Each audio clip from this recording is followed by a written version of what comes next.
Amannya bampita Kiza-Plosi fenga abali mu mukono ey'amambuka abakolemberwa Honorable Minister Kibuule tuli ku bunkenke lw'abantu abatuyiganya okubeera nga twamuwagira ate ne tuwagira ne President Museveni. Era baliraanwa baffe batadde ku bunkenke nga batweweredde okututta n'olwekyo nga bagamba nti abadde banoonya akalulu ku sayidi ya Nuupu babadde bayiganyizibwa nabo baagala revenge ku bantu abadde bawagira President Museveni. Era nga batugamba nti Kibuule yamaze okuva bamumaze basigaza ffe abawagizi be.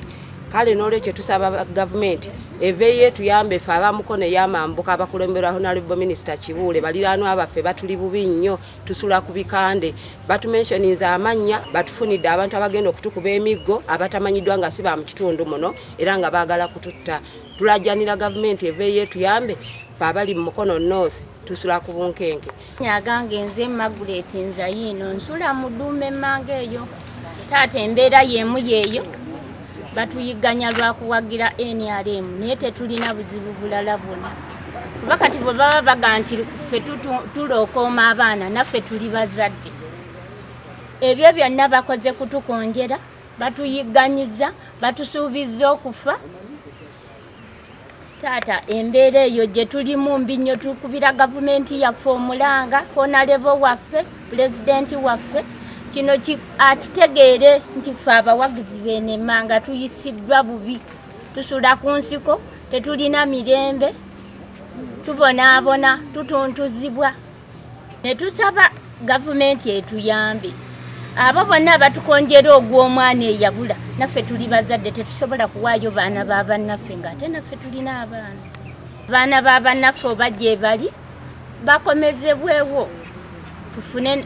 tugatte ffenna emirembe awamu naye bo batuli bubi ku lwabwe batuli bubi batubanja abaana be tutamanyi mayitire gaabwe. David Sebulumi naye kyembadde nsaba gavumenti yaffe kyensaba gavumenti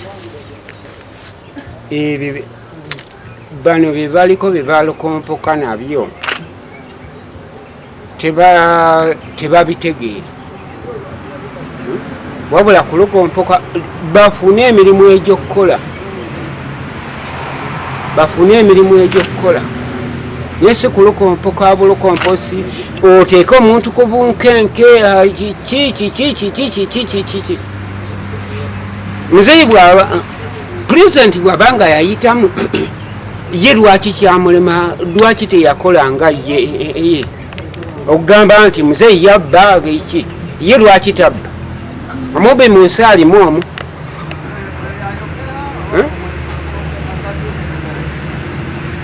bafune ebintu ebyokukola abaana oba nti yakola ki oba yakola ki bamuveeko bafune bye bakola. Kyembadde nsaba si kuteeka obiki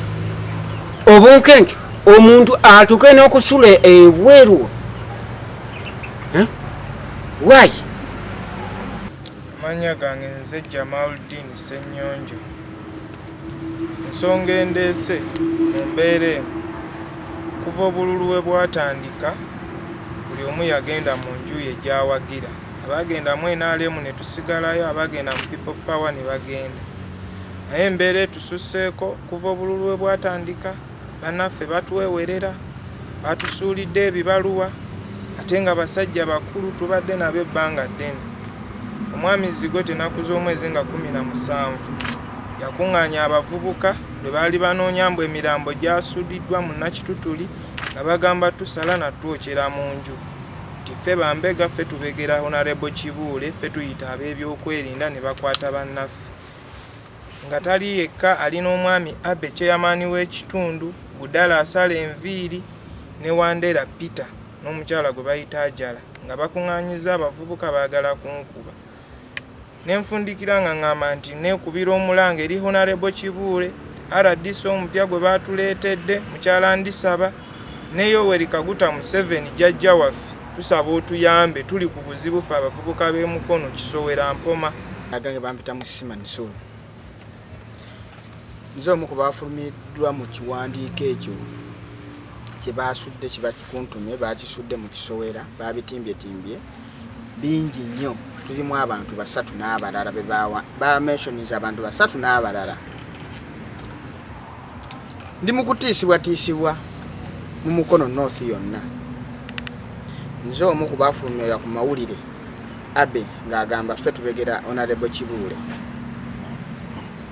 naye nga ffe tetubimanyi tuwagira NRM yempagira President Museveni ne Kibuule yagudde President Museveni omukisa twagufunye yayiseemu batugoba maka gaffe batuteekako abantu batunoonye batutte tuli mu nsiko